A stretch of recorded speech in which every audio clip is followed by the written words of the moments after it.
19h30. A gente vai conversar hoje com Teresilde. Teresildes, que é psicóloga com 20 anos de experiência em gestão de RH, psicoterapeuta, diversas áreas de conhecimento, coach, e vai conversar com a gente sobre autoconhecimento, a importância do autoconhecimento na gestão do empreendedorismo. Isso. Como é que estão vocês e esse problema que nós estamos enfrentando atualmente, tanto na parte psicanálise quanto na parte de gestão de coach de empresas, com o coronavírus, essa coisa de ficar preso em casa, essa coisa de ficar se limitando, essa coisa, enfim, está causando uma série de problemas emocionais das pessoas também, não é verdade? Sim, sim, sim. Como é que vocês estão gerindo isso? Na psicoterapia e nos processos de coaching, né, a gente vem trabalhando muito o medo de ficar doente, o medo da morte, o medo do desemprego, né? São várias questões que estão envolvendo as pessoas, e isso vem surgindo muito, né, no trabalho individual. E no trabalho em empresas, isso também tem sido uma constante, agora menos. Como eu atendo empresas no Brasil todo, em São Paulo a gente já está voltando, né, já tem algumas empresas saindo do home office. Esse tem sido um tema bem constante. E um outro tema é o tema da confiança, né? Como gerir as equipes remotamente, como confiar que a pessoa está fazendo o que precisa ser feito. Então, tem dois temas em paralelo aí que a gente tem trabalhado bastante, que é o medo e a confiança, né? São polaridades aí que têm surgido. Eu costumo dizer muito que medo é defesa. A gente tem que entender que medo, a falta do medo é extremamente pernicioso para o ser humano, mas a gente não pode deixar o medo dominar a gente.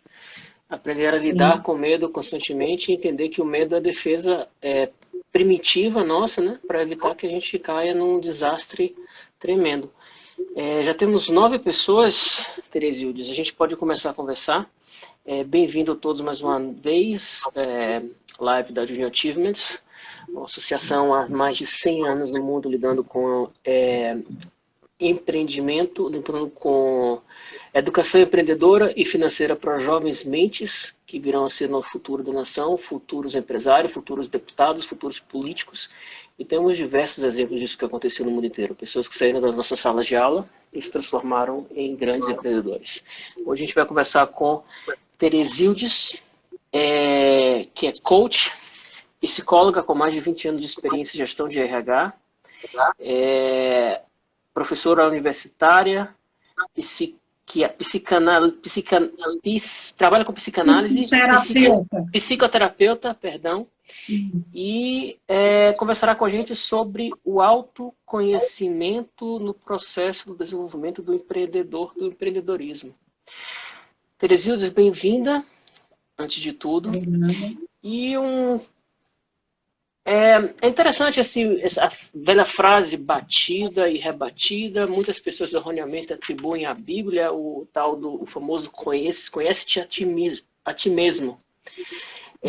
Mas que na verdade estava atribuído lá atrás, no templo de Delfos, quando as pessoas estavam perdidas, iam procurar um guia espiritual, iam para o templo de Delfos, perguntar às sacerdotisas qual é o caminho a seguir, e elas, naquelas brumas de gases inebriantes, céticos e tal, respondiam perguntas um tanto quanto vazias, que não tinham muito sentido. E disse que o conhece a ti mesmo, que estava na entrada do templo de Delfos, era uma maneira para que eles soubessem que aquela pergunta ele tinha que procurar dentro dele mesmo para conhecer o seu próprio caminho. Está acontecendo isso hoje em dia? As pessoas estão perdidas, buscando o caminho e querem que venha a resposta fora deles, em vez de que venha dentro deles. O trabalho de um coach nesse meio empreendedor é fazer com que ele se conheça e que saiba que às vezes aquele caminho não é o correto, ele às vezes não deve ser um empreendedor, apesar de que é uma ferramenta inata a todos, mas não deve ser aquele empreendedor, deve ser outra pessoa, ou aquele não é realmente o caminho da felicidade da pessoa. Uhum. Bom, primeiro, boa noite a todos, aí agradecer a presença, agradecer o convite. Eu queria dizer, Teles, que eu apoiei o nascimento da Junior Achievement aqui na Bahia há 15 anos atrás, né? Debutamos Porque a esse ano.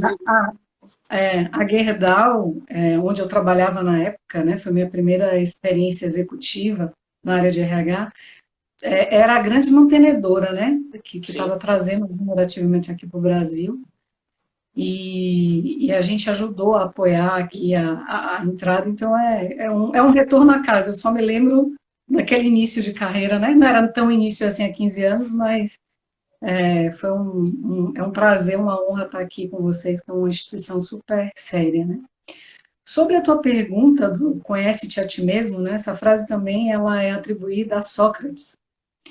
É um processo de busca constante. Às vezes a pessoa vai buscar uma psicoterapia ou um processo de coaching quando ela tem um problema, como se isso fosse algo a ser consertado. E o processo de autoconhecimento é um processo de responder perguntas. E para você ser um bom empreendedor, você precisa ter clareza dessas perguntas, né? Uhum. Quem eu sou, né? Onde eu estou, para onde eu quero ir, né? O que é que me faz brilhar os olhos, o que é que bate o meu coração mais forte, o que é que me traz força para empreender, porque a gente sabe que empreender não é um processo fácil, né? No, Absoluto. no, no próprio nome empreendedorismo já contém essa coisa de uma força interna para fazer o que precisa ser feito.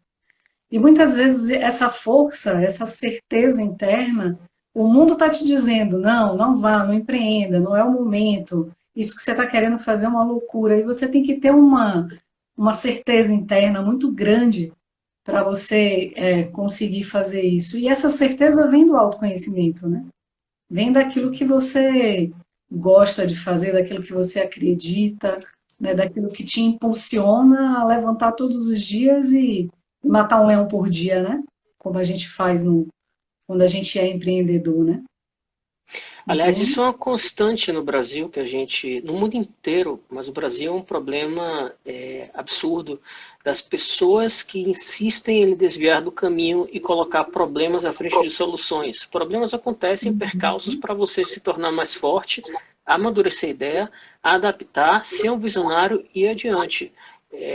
Quantos casos nós lemos de biografias de empreendedores de sucesso, você pode falar até de próprio Bill Gates, Jeff Bezos, Steve Jobs, Richard Branson, todos que tiveram aquele bloco na frente, disseram que eles não poderiam ultrapassar, que era uma barreira intransponível, eles foram lá, romperam e chegaram. Alguns chegaram ao final, aquela frase batida, fui lá, consegui, fiz porque eu não sabia que era impossível. E chegou além do que você consegue chegar.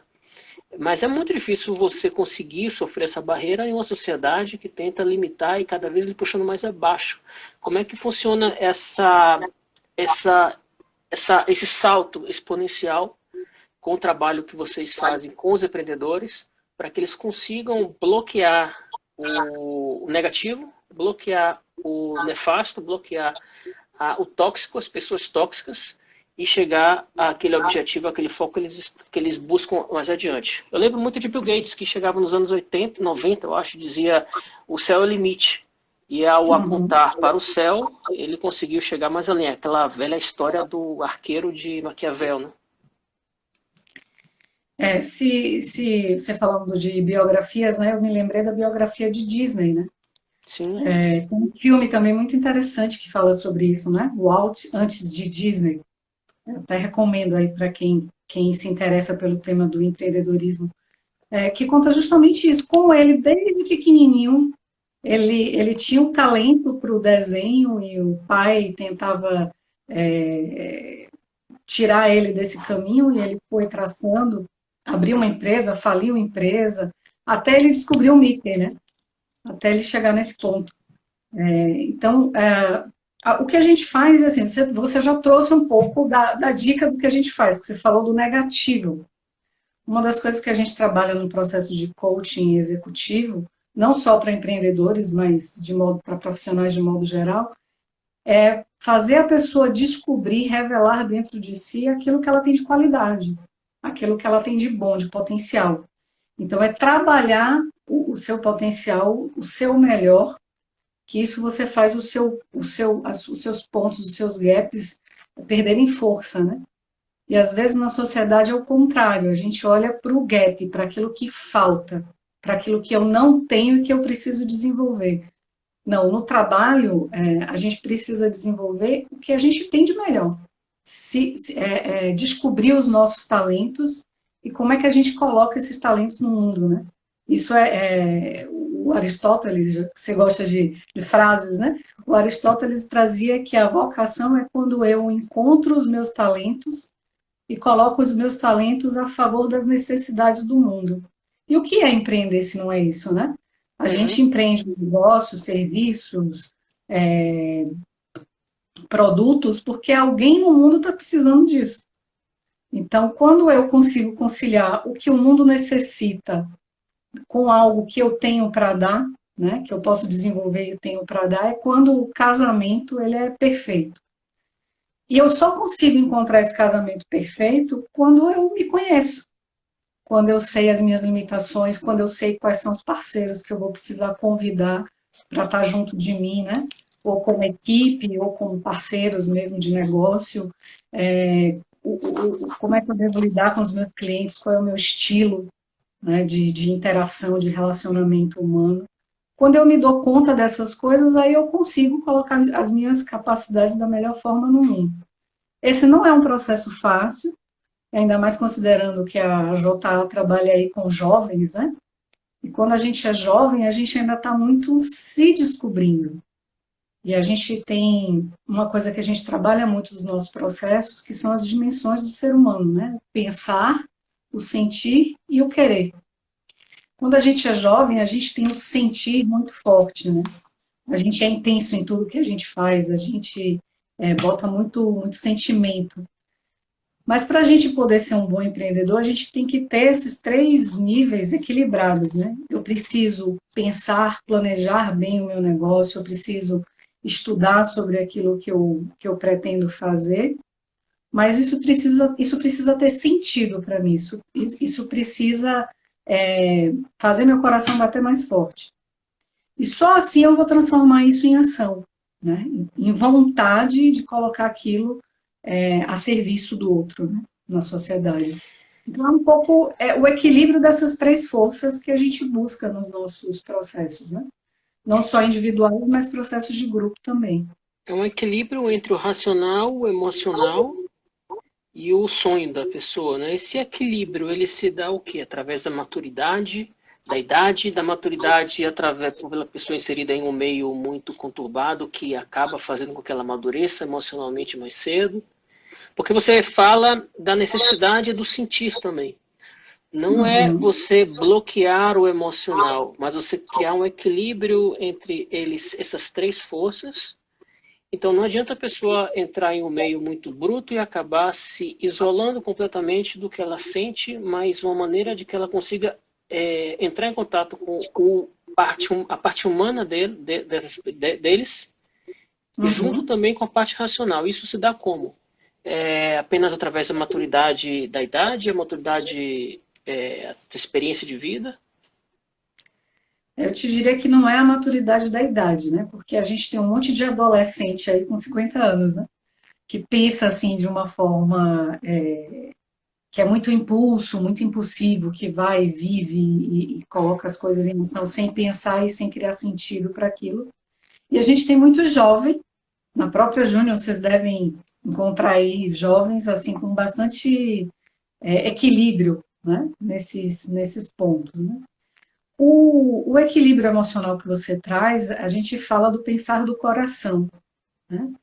Que o pensar sozinho, ele é um pensar frio, né? Ele é um pensar lógico, racional, com base em fatos e dados, só que ele é um pensar, muitas vezes, baseado no passado.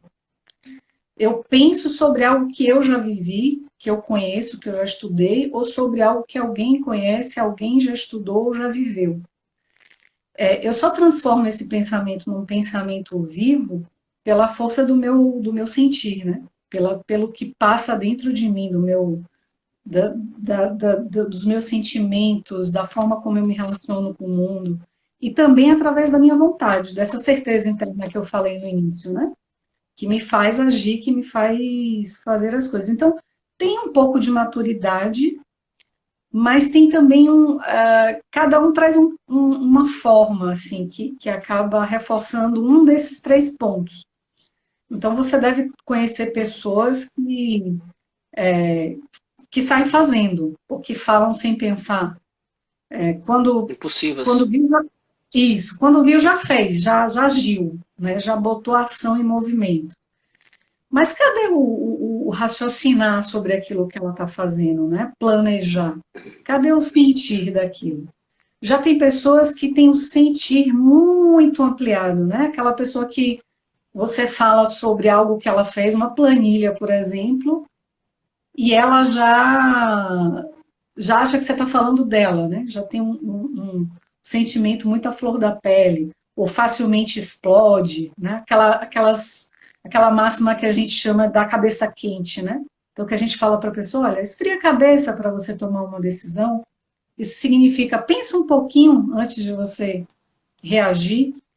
E já tem pessoas que têm o pensar muito forte, né? Extremamente racionais, fatos e dados, mas às vezes não parte para ação. São aqueles empreendedores que fazem excelentes planos de negócio, ou querem ser empreendedores, né?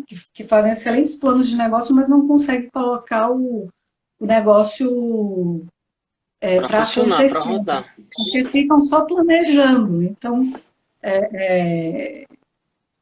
eu te diria assim, tem a maturidade, mas tem um exercício mesmo da gente pensar, né?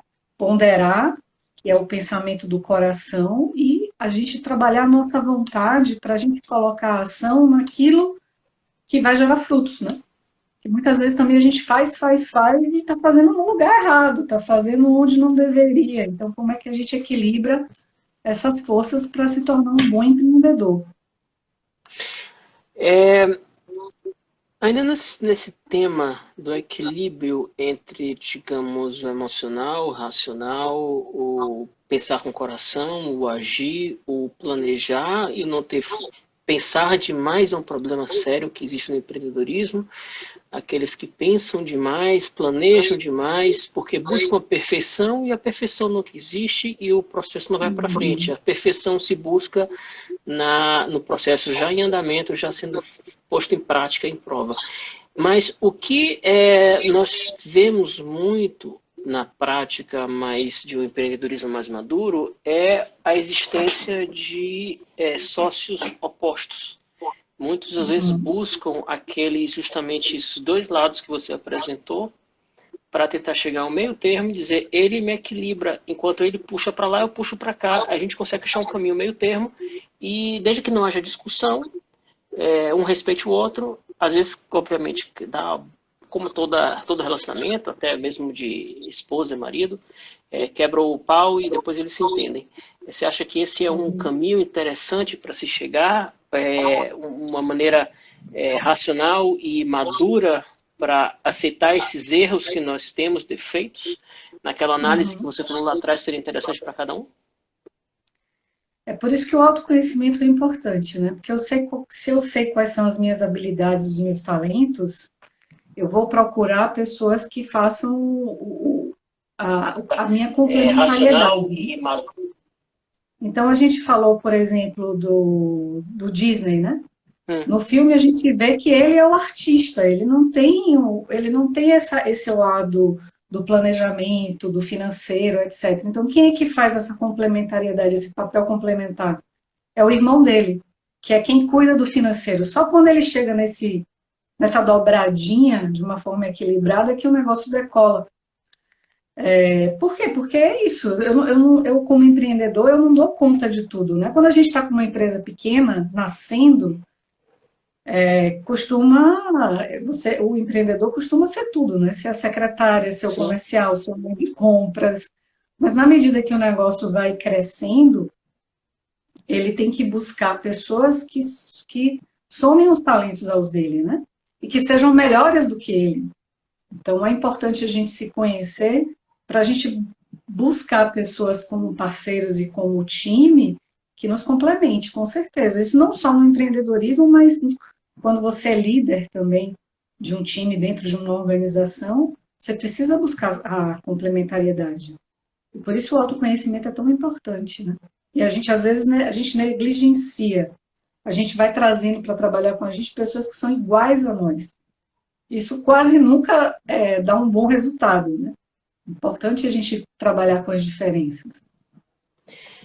No mundo empresarial atual, a gente está usando muito mais hoje, eu vi isso no exterior muito sendo discutido, o plano de negócio, por ser uma coisa mais perene, e a migração para uma espécie de módulo Canvas, justamente por poder ser adaptado e misturado a cada minuto, e um plano de negócios alterado. Mas ainda existe a importância do velho análise SWOT, para as empresas, para você ver, entender quais são as fraquezas, quais são os pontos fortes e o próprio concorrente. Você acha que seria tão primordial, tanto quanto criar esse SWOT, esse modelo de diamante, o Canvas, você criar uma espécie de SWOT para você mesmo antes de desenvolver esse processo ou durante o processo?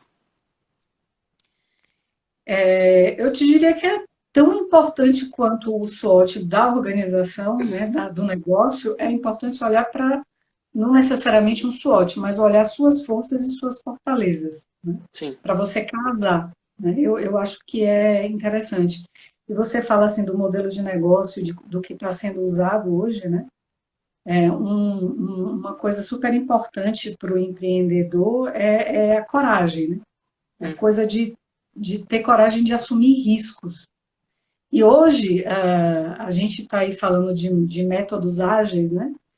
Isso é muito interessante para o empreendedor, porque é a capacidade que ele tem de fazer um plano, mas é um plano de curto prazo que ele vai colocar em prática rapidamente, errar rapidamente para ele poder consertar rapidamente. Resiliência. Né? Exatamente.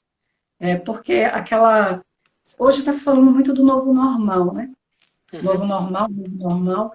Esse é um termo que particularmente eu não acredito, porque não vai haver normal, né? Não vai haver um normal. Já não existia, a gente tinha a ilusão de uma normalidade, mas são vários normais. Então eu tenho usado muito o novo necessário, que eu acho que tem tudo a ver com o empreendedor. O que é necessário para aquele momento, naquele contexto que eu estou vivendo? Então a gente vai, pensa isso, implanta e trabalha em cima desse novo necessário. Daqui a pouco esse novo necessário pode mudar, pode ser um outro novo necessário. E eu tenho que me adaptar rapidamente. Né? Quanto mais eu me conheço, mais fácil vai saber os terrenos onde eu consiga me adaptar mais rápido ou aquilo que eu vou ter mais dificuldade, né, de encarar problemas, os tipos de problemas. Então, isso vai me ajudando a tatear o terreno e a tatear o contexto. E o que é que eu preciso fazer dentro desse contexto, né? É aquele velho princípio, voltando ao que você falou, do medo da transposição e do errar e da resiliência, aquele velho princípio que muito empreendedor usa de que eu errei, mas tomei a decisão certa naquele momento e tomo o erro como um aprendizado. Ou seja, eu não me arrependo. Mesmo que tenha feito uma coisa muito errada. Eu me arrependeria se eu tivesse tido o desejo, a decisão de fazer aquilo e por alguma razão não tivesse feito aquilo. É um modelo de coragem tremendo e de autoaprendizado e de resiliência. Sim. Saber rever esses erros, esses caminhos errados. Empreendedor de sucesso não combina com ficar em cima do muro. Você concorda? Totalmente. Não existe empreendedor de sucesso que ele fique na dúvida. Ele pode não ter certeza do caminho que ele está indo, se aquele caminho é o melhor caminho. Mas ele não pode ficar na dúvida, em cima do muro. Ele tem que ir. Aí lá, se ele, no caminho, ele descobre que não era bem o melhor caminho, ele contorna, pega um atalho, pega uma trilha e vai para um outro caminho, né? Mas ficar em cima do muro não dá. tem que tomar decisão e tem que tomar ação, né? Teresito, você comentou há um tempo atrás, uns 10, 15 minutos, uma coisa que me chamou a atenção, porque lida de um assunto que nos atinge como Junior Achievement, atinge as nossas escolas e atinge o futuro, nosso futuro como bloqueando empreendedores, que é bloqueio que os adultos tendem a fazer daquele elemento natural, aquele dom natural das pessoas. Ken Robinson é uma pessoa que bate nessa tecla há mais de 15 anos, 10, 15 anos, da necessidade de encontrarmos o nosso dom, que chama de elemento, e de como um desvio daquela habilidade natural da criança pode causar um distúrbio tremendo na vida da pessoa, fazendo até que, levando-la até um caminho de infelicidade futura e que acaba trazendo aquelas doenças psicossomáticas, etc. E tal. Como é que a gente pode trabalhar nessa maternidade, até mesmo, uns 10 a 15 anos, 16, como educadores, como voluntários que nós temos, identificar que às vezes o caso daquela criança que recebe uma alcunha de déficit de atenção na sala de aula não é déficit de atenção, é um problema outro, é uma paixão outra que ela tem na mente e que a escola ou está desviando ou o professor está relegando para bater naquela mesma tecla das matérias base que a gente tem que ensinar e não reinventar e reconhecer que necessitamos de um sistema de ensino diferente. Esse é um problema crônico na nossa educação, né? Eu tenho mestrado em educação também e estudei um pouquinho sobre isso. Assim, é necessário a gente reinventar completamente a educação, né? Porque a nossa educação hoje, eu tenho uma filha de 14 anos e tenho uma filha de 7. E a de 14 teve determinado momento que ela entrou numa escola bem tradicional lá quando ela tinha na terceira série, quarta série daqui de Salvador. E eu fui uma atividade de português que eu fui fazer com ela, né? Oxítona, proparoxítona e nem lembro mais. Eram 3 coisinhas de português lá. Mas quando eu peguei a atividade, parecia que eu estava voltando assim no túnel do tempo, há 30 anos atrás, e fazendo uma atividade na minha sala com a minha professora. Porque era muito parecida o jeito de fazer e de ensinar. Né? O mundo mudou tanto e está mudando numa velocidade tão grande. Como pode uma criança no século XXI estudar da mesma forma que eu estudei no século passado? Né? E hoje, o que as escolas fazem? As escolas conformam, elas colocam forma. Então, qualquer pessoa que destoe, que saia um pouco dessa forma, desse formato, né? Aí ela é taxada, ou ela é taxada de vagabunda, ou ela é taxada de hiperativa, ou é taxada de que tem déficit de atenção. Né? Não estou dizendo que em todos os casos que a criança tem um diagnóstico desse, é porque a criança... Né? Mas tem alguns casos que a gente vê que é porque a criança não consegue se adaptar àquele contexto, àquela realidade. E a forma de fazer, uma das coisas é o trabalho dos pais. Né? Os pais eles precisam estar muito atento essa pandemia tem ajudado muito, inclusive, nesse sentido, né? Porque tem muita gente trabalhando em casa e aí está conseguindo perceber e descobrir coisas dos seus filhos que nunca tinham se dado conta, né? Nossa, ele tem talento para tal coisa, nossa, ele é bom disso, nossa, aquilo ali ele não faz tão bem, né? Então, tem caído umas fichas, essa é uma das coisas positivas desse momento que a gente está vivendo, né? Algumas pessoas descobrem que sabem fazer live no Instagram, que eu não sabia. Então, nem imaginava que ia estar aqui hoje. Exatamente, a gente vai se reinventando, né? E a escola precisa também se reinventar, mas esse é um processo bem difícil, bem longo, tem muita gente trabalhando, fazendo coisas inovadoras, mas os inovadores são os alternativos, né? São chamados, aquela escola alternativa, aquela escola construtivista, que muitas vezes os pais colocam quando o filho é pequenininho. E cresceu, tem que ir para uma escola que vai trabalhar conteúdo, e você vai cortando né? As asinhas, sim. os talentos Sim, individuais, sim, sim, essa é a a preocupação que eu tenho. criatividade do cada um. Eu não tenho filhos, mas é Eu a te diria preocupação que eu que, tenho com o sobrinho e com as crianças em geral.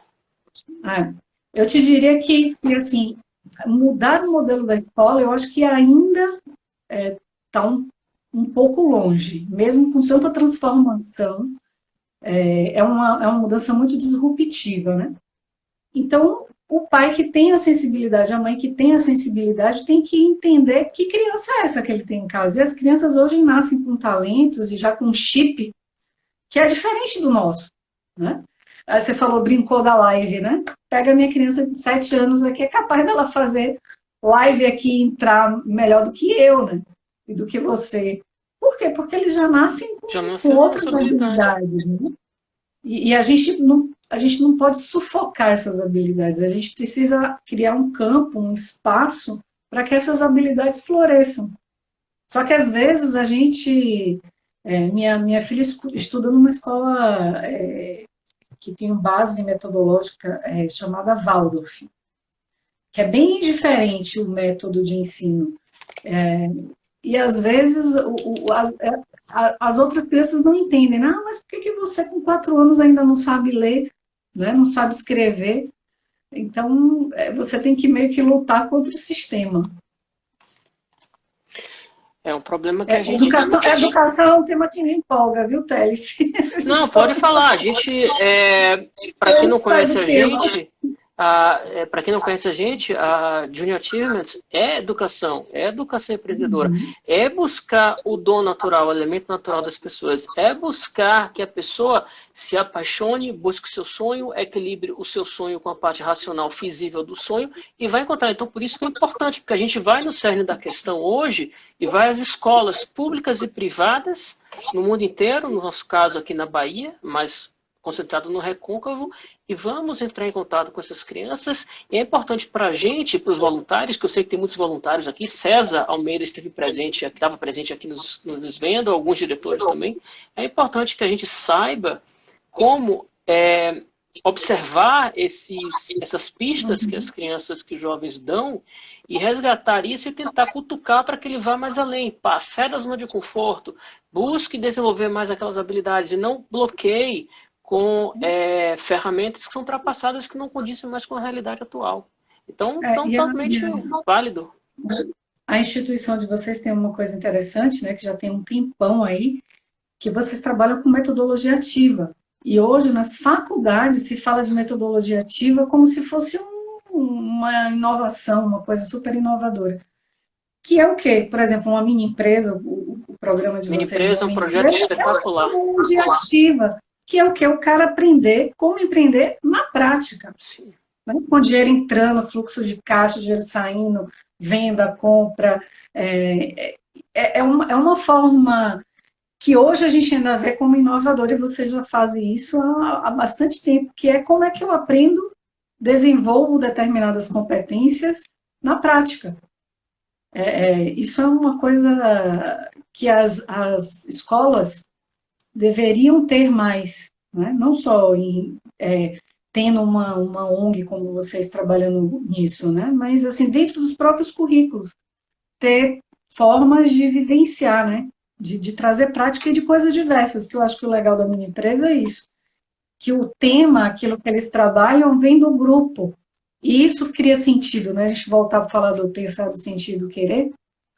Quando eu escolho para minha empresa que eu vou fabricar determinada coisa, que eu vou vender determinado serviço, e que isso tenha sentido para mim, que isso faça meu coração bater mais forte, com certeza a força que eu vou colocar para aprender sobre aquilo, a força que eu vou colocar para entregar o meu melhor para o cliente vai ser muito maior quando veio uma coisa pronta da escola que me pediu para fazer determinada coisa. Pô, mas eu não acredito naquilo que a escola está me pedindo, né? As startups aí são fenômenos muito interessantes nesse sentido. Por que a startup, tem muita startup que, né, os unicórnios aí da vida, Sim. porque o cara foi atrás de algo que fazia sentido para ele, ele fez estudou sobre aquilo, planejou, colocou em prática e fez a coisa acontecer, né? Mas por quê? Os 3 níveis estavam ali, ó. E ele foi E as atrás. escolas fazem o quê? As escolas só fazem pensar, pensar, pensar, pensar. Só faz a gente. Os Busca, meninos tolhe a são caixinhas de criatividade. conteúdo. Exatamente. Caixinha de conteúdo não dá mais para o nosso mundo de Não. hoje, né? O unicórnio, para quem não sabe, é a empresa, uma startup avaliada em mais de US$ 1 bilhão. É o sonho de uma quimera de todas as startups. Eles buscam realmente virar unicórnio. A gente tem aqui uma declaração de Anthony Cordeiro, tem alguns comentários. José falando que os métodos atuais não condizem com o interesse das crianças. O projeto pedagógico rege o processo de formação de um homem, que você viu comentado. E Antônio Cordeiro fazendo a declaração de que a Jabaía faz parte do sucesso profissional dele. Educação educação de qualidade. Você passou, Antônio, só se você quiser elaborar um pouco mais, passou pelas nossas salas de aula, foi voluntário, é voluntário? Qual a experiência que você teve com a gente? Quem quiser, hoje ele é advogado, quem quiser fazer mais pergunta para Teresildes, elaborar mais algum tema específico, estamos sempre abertos à conversa. E é legal você falar do voluntariado, desculpa te. Porque quando a gente é voluntário, a gente aprende muito, né? Quando a gente faz mentoria, quando a gente é tutor de alguém, o nosso aprendizado, às vezes, é maior do que aquele que a gente está tutorando, ou mentorando, ou acompanhando, né?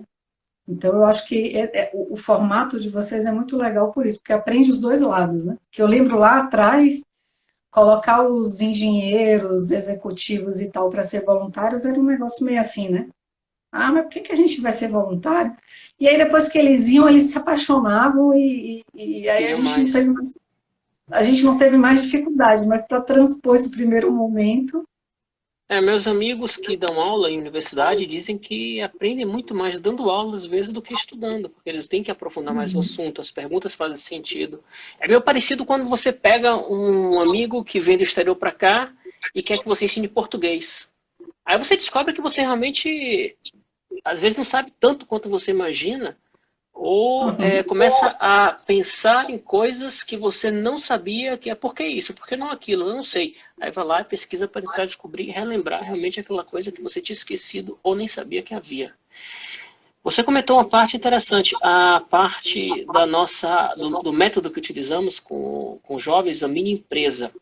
Para quem não conhece o nosso método, a mini empresa é um processo através do qual as crianças nas escolas elas fazem um estudo, desenvolvem um produto, procuram no papel, procuram investimento pelo produto. Normalmente eles vendem cotas de ações de participação da empresa através por familiares, parentes, amigos ou na rua.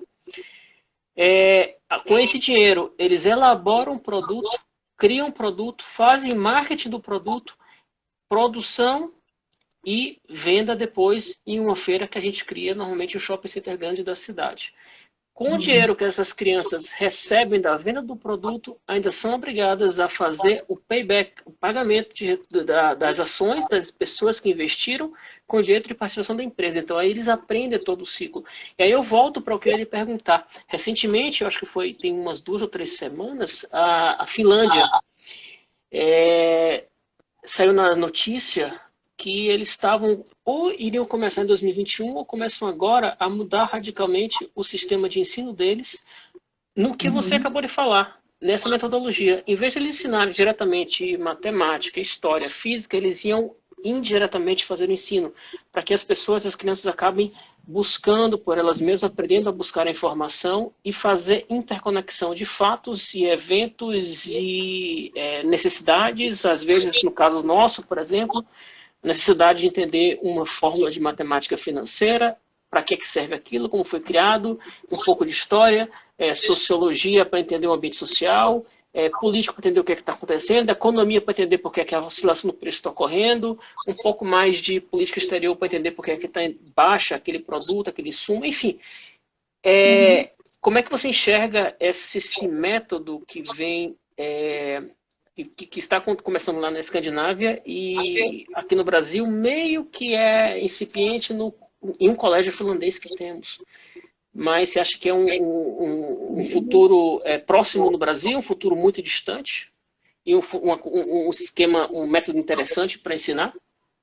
Olha, se é próximo ou distante, eu não sei te dizer, porque pós-pandemia não dá para a gente fazer nenhuma Previsão. previsão, né? Mas assim, eu acho que é um caminho super viável e não é à toa que eles estão lá como os melhores, né, do mundo nesse aspecto da educação, né?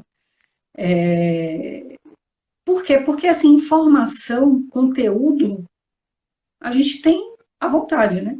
Vou voltar para. Eu gosto de contar historinha. Voltar para minha filha de 7 anos. Às vezes ela quer saber uma coisa, ela me pergunta, eu não sei bem dar a resposta. Ah, vamos aqui consultar o Google. Ela já sabe consultar o Google, né, para buscar uma informação. Mas o que é que a gente precisa desenvolver enquanto ser humano? Como se relacionar, como ter equilíbrio emocional, né? O que a gente tinha falado antes, né? Como desenvolver, fazer correlações complexas, né? Então, como pensar a política, a saúde, a geografia, como é que essas coisas todas se relacionam? Então, isso o Google não vai me dar, isso aí eu tenho que saber pensar sobre, eu preciso elaborar, interpretar dados e fatos. E isso eu só consigo quando é algo que me interessa, né? Não precisa da gente muito longe, não. Se a gente estudar um pouquinho de Paulo Freire, a gente vai ver que ele já pregava isso há muito tempo atrás, da educação com base naquilo que faz sentido para cada um. Só que isso é super complexo de fazer na prática, né? Porque a gente está falando aí de um currículo vivo, e não um currículo que a gente conhece hoje, que tem a grade curricular. Tem coisa mais horrorosa do que grade curricular. É um currículo nem preso, né? Então, como é que a gente torna esse currículo vivo, né? No processo de aprendizagem? Eu acho que esse é o caminho. Agora, quando vai acontecer, eu espero que eu ainda esteja viva para ver, né? Mas tá Na um mundo interessante. Inclusive, no que eu comentei, temos mais uns comentários aqui. No que eu comentei, tem uma frase interessante: quanto mais a gente ensina, mais aprende o que ensinou. José colocando, ele botou Portugal, J, imagino que seja Jorge de Portugal, que faleceu recentemente, com quem eu aprendi muito, me ensinou muito português, me ensinou muita coisa. Ela, Jorge, pelo que eu estou vendo, ensinou metade da Bahia, muita coisa. Anthony, você está pedindo uma vaga como voluntário, já conseguimos mais um voluntário, ó. Eu só pediria que você mandasse uma mensagem privada, um direct para esse mesmo Instagram e pede para a Tainan entrar em contato com você. E ela entra em contato com você e conversa como é que funciona para você ser voluntário. Ele foi aluno nosso na Rafael Serra Vale, na escola no Serra Vale. Olha como eu falo, toda live que eu participo, eu falo dos casos que a gente teve de ex-alunos que viraram voluntários, que se tornaram empresários, que se tornaram políticos, deputados, enfim, e isso é verdade. Muito grande empresário americano foi aluno da Junior Achievement dos Estados Unidos. Anthony fez justamente a metodologia que você comentou, a da mini empresa.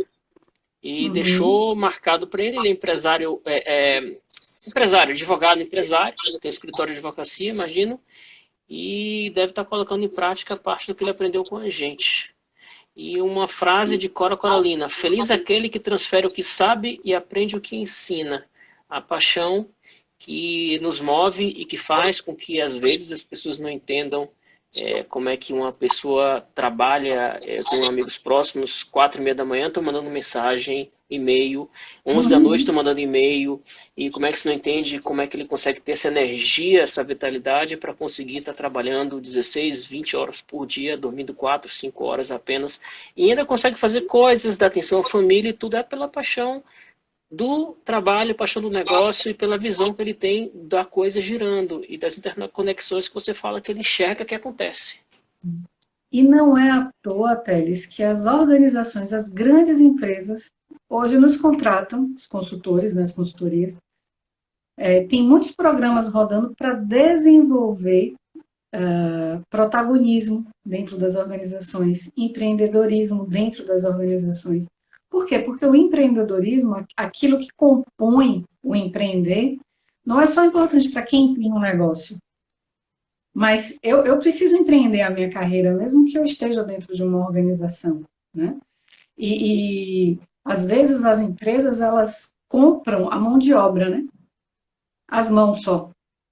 Então, se ela compra só a minha mão de obra, ou se ela compra só a minha força de trabalho da minha cabeça, eu não vou estar completamente envolvido, eu não vou estar completamente engajado naquilo que eu preciso fazer.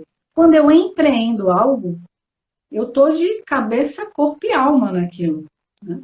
Por isso que a gente, às vezes, até tem estafa, tem problemas de estresse, mas não de estresse, porque, não, porque a gente acaba exigindo demais do corpo físico, porque eu estou tão envolvido naquilo que eu estou fazendo, eu sinto tanto prazer, eu estou com o coração totalmente ali dentro que o trabalho vai indo e às vezes a gente não percebe, né? Quando a gente está fazendo um trabalho onde a gente está Sim, com realmente certeza. totalmente identificado. Então é Eu ia isso. comentar algo agora com o que você falou, mas me fugiu. Fugiu totalmente, mas já já eu me lembro. É... Teresildes, eu já estamos chegando mais ou menos ao final. Chega um ponto aqui que o Instagram me dá uma cortada e me deixou na mão já 2 vezes. Eu tive que retornar para pedir desculpas e me despedir. Alguém quer fazer mais alguma pergunta? Quer fazer um comentário? Fazer algum adendo? Lembrei o que eu ia comentar. Você falou sobre o empreender dentro de empresas. Um exemplo forte, grande, esquecendo os problemas que tivemos recentemente, que foram de cunho, enfim, mas que desenvolveram uma entidade grande, imensa, é a TEL. A tecnologia empresarial Odebrecht, ela previa exatamente lá atrás, que o Norberto Odebrecht escreveu, utilizando uma filosofia ampla, aberta e de desenvolvimento em pessoas, não o departamento pessoal que tinha na época, mas desenvolvimento de pessoas.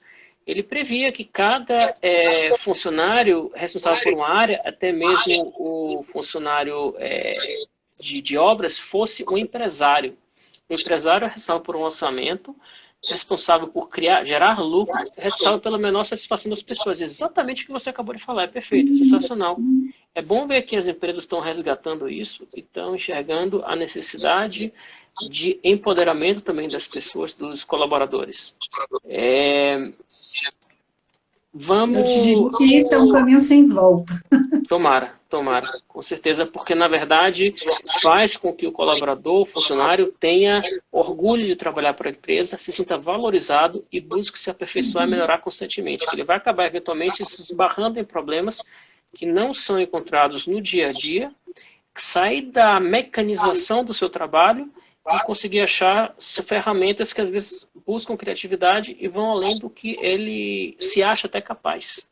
Que normalmente as pessoas são mais capazes do que elas se acham. Existe um bloqueio que a gente próprio se autoimpõe, todos nós. Rose Libe Barreto. Essa foi uma das grandes habilidades que Teresilde me ajudou a desenvolver, empreender dentro da empresa. Aí, um exemplo também grande Ô, de alguém que Rose, trabalhou você com está você. aí, cliente querida. Teresilde, vamos... antes de encerrar, eu gosto de pedir para as pessoas indicação de algumas indicações. Um livro, pode ser um romance, pode ser um livro técnico, algo ligado ao assunto ou não. Algo simplesmente para se parecer, algo que relaxe a mente. Um filme, você já indicou Walt antes de Disney. Mas se quiser pode indicar algum outro também, de novo, para relaxar, etc. O que você achar que... Ou algo para a pessoa enxergar, ver o filme e refletir sobre a vida. E também algum lugar que você recomende para se manter informado sobre as coisas mais interessantes e atuais na sua área. Um site, um periódico, uma revista, o que seja. Legal. Filme, além desse, eu indicaria, que a gente falou de empreender dentro da organização, né? Tem um filme bem legal no Netflix chamado O Estagiário. Sensacional. Além do ator ser maravilhoso, o filme é muito interessante e fala um pouco disso, né? Da atitude de dono do negócio, mesmo você sem ser o dono do negócio. Livro, eu não sei se é um livro para relaxar, mas é um livro que eu acho super bacana. tenho indicado muito para líderes, de modo geral, ou empreendedores e não empreendedores, que é a coragem de ser imperfeito, porque quando a gente busca a perfeição, a gente não consegue arriscar, a gente precisa trabalhar a coragem. E você falou a terceira coisa era o quê? Um site, uma revista, algo para se manter informado em alguns assuntos ligados a essa área de autoconhecimento, de desenvolvimento pessoal, de gestão pessoal, de empreendedorismo. Ligado ao que a gente conversou, pode ser um site, uma revista. Em relação a essas as coisas que a gente falou do pensamento vivo, né, do pensar, do sentir, do querer, eu vou deixar a indicação do próprio Ecosocial, que é o www.ecosocial.com.br, que lá é a nossa página, a página da consultoria onde eu atuo. Lá tem um espaço com vários artigos, várias publicações, né, minhas e dos colegas que falam disso, né, de autoconhecimento, de liderança, de gestão, tem coisas interessantes lá. Maravilha, sensacional. Você quer fazer uns comentários finais? Eu queria agradecer o convite, né? Eu brinquei com a Tainá que o convite do César não é um convite, é uma convocação. Então, agradecer aí a presença, né, de quem pôde estar aí nos prestigiando. Espero ter contribuído um pouquinho aí, adoro conversar sobre essas coisas, então foi super gostoso e agradecer você também aí pela condução brilhante. Já está expert em live. Se começou agora na pandemia, já está bem. Foi, comecei agora. A experiência está me levando a aprofundar mais e observar como é que é difícil fazer isso. Teresildes, eu queria agradecer a sua participação. Bate-papo que a gente teve muito prazeroso, sensacional. Muito elucidativo em muitas coisas, aprendi muito e as pessoas aqui estão participando até agora, para minha surpresa. Todos muito ativos, interessados. 21 pessoas, isso eu acho que é quase um recorde novo para mim. 21 pessoas a quase 1 hora e ainda subindo. Voltando, nós somos a Junior Achievements, nós somos uma organização com mais de 100 anos de idade, 15 anos na Bahia, fazendo 15 anos esse ano, debutamos esse ano. Foi trazida ao Brasil o Dr. Gerdau, como o Teresildes comentou, e chegou aqui na Bahia há uns 15 anos buscando trazer um pouco de educação empreendedora, preencher aquelas lacunas que tinha no ensino básico, fundamental, eu já me perdi, o que é primário, secundário, para as crianças. No que toca empreendedorismo, buscar esse elemento natural, esse dom natural das pessoas e que eles venham a se encontrar como além do que nós temos aportado atualmente na sociedade. Nós temos exemplos claros de crianças que ainda na escola, saindo das salas de aula, deram aula em casa para os pais, deram aula na zona rural, deram aula para aqueles empreendedores, os pais que tinham às vezes como é que chama? Um carrinho de cachorro-quente, vendedor de pipoca, eles melhoraram a vida deles, aprenderam como lidar com dinheiro, como lidar com as compras, como lidar com o cálculo de venda, etc e tal, e é uma gratificação enorme a gente ver que com a sementinha aqui e outra ali a gente vai construindo um futuro melhor. Teresildes, muito obrigado pela sua participação mais uma vez. É um prazer ver que você está com a gente já há 15 anos, desde a época que Gerdau apareceu. Foi uma grande alegria eu ver a participação ativa de ativers, que é como a gente chama aqueles que passaram pelas salas de aula. Antony Cordeiro, com certeza eu vou conversar com o Tainá para falar com você, para entrar em contato. Manda mensagem só para garantir que a gente está com o seu contato salvo e assim que a coisa normalizar, a gente volta com o projeto Mini Empresa e com outros projetos que precisam de voluntariado. Muito obrigado por tudo. Uma excelente noite para todo mundo. Boa noite. Um abraço. Obrigada. Tchau.